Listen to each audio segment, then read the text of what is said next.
भी 24 फरवरी से पहले रूस ने समंदर में भी अपना दम दिखाना शुरू कर दिया और उसके Tu-95 बॉम्बर ने बेरिंग सी पर उड़ान भरी। ये बेरिंग सी प्रशांत महासागर का एक छोटा सा हिस्सा है और रूस का Tu-95 बॉम्बर करीब 7 घंटे तक बेरिंग सी पर उड़ता रहा। बॉम्बर के साथ सुखोई 30 लड़ाकू विमानों ने भी उड़ान भरी थी। रूस के रक्षा मंत्रालय ने अपने इस अभ्यास की न केवल जानकारी दी बल्कि विमानों के उड़ान भरने का वीडियो भी जारी किया, जिसमें रूस का बॉम्बर समंदर के उस हिस्से पर उड़ान भरता नजर आया जो उत्तरी प्रशांत महासागर में रूस और अमेरिका की समुद्री और हवाई सीमा को अलग करता है। प्रशांत महासागर के इसी हिस्से को बेरिंग सी कहते हैं और रूस का बॉम्बर और लड़ाकू विमान उसी पर उड़ा।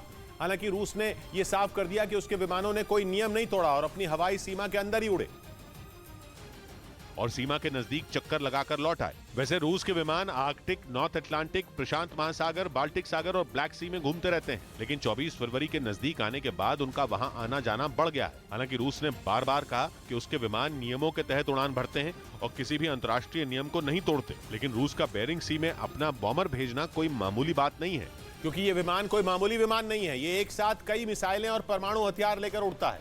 रूस का ये बॉम्बर 1950 में भी दुश्मनों को तंग कर चुका है और कोल्ड वॉर के दौरान तब के सोवियत संघ के दुश्मनों को मजा चखा चुका है। समय के साथ साथ रूस के Tu-95 बॉम्बर में कई बदलाव किए गए, जिससे ये खतरनाक होता गया और अब तो Tu-95 बॉम्बर परमाणु हथियारों समेत 16 क्रूज मिसाइलें लेकर उड़ सकता है। यानी अपने इस बॉम्बर को बेरिंग सी भेजकर पुतिन ने फिर से बाइडेन को छेड़ दिया है, क्योंकि 24 फरवरी ज्यादा दिन दूर नहीं है और पुतिन बात बात पर अमेरिका को जता रहे हैं कि कुछ तो बड़ा और भयंकर होने वाला है। उधर नॉर्वे की खुफिया एजेंसी ने अपनी एक रिपोर्ट में दावा किया कि पुतिन ने परमाणु हथियारों से लैस अपने जंगी जहाज समंदर में उतार दिए हैं। इस खबर के सामने आने के बाद पूरी दुनिया में हड़कंप मच गया, क्योंकि पश्चिमी मीडिया का कहना है कि 24 फरवरी को पुतिन यूक्रेन पर अब तक का सबसे बड़ा हमला करेंगे। यूक्रेन की सेना को चारों खाने चित करने के लिए रूस अलग अलग शहरों पर एक साथ हमले की तैयारी में है, लेकिन नॉर्वे की खुफिया एजेंसी की एक रिपोर्ट ने पूरी दुनिया में खलबली मचा दी। उस रिपोर्ट में यह दावा किया गया कि रूस ने परमाणु हथियारों से लैस अपनी नॉर्दर्न फ्लीट के जंगी जहाजों को समंदर में उतार दिया और ये पहली बार है जब पुतिन ने कोल्ड वॉर के बाद इस तरह अपने घातक हथियारों को समंदर में रवाना किया है, जिससे यूक्रेन के साथ साथ पश्चिमी देशों की भी नींद उड़ गई, क्योंकि रूस ने अगर परमाणु हथियार चला दिए तो यूक्रेन का नामो निशान मिट जाएगा।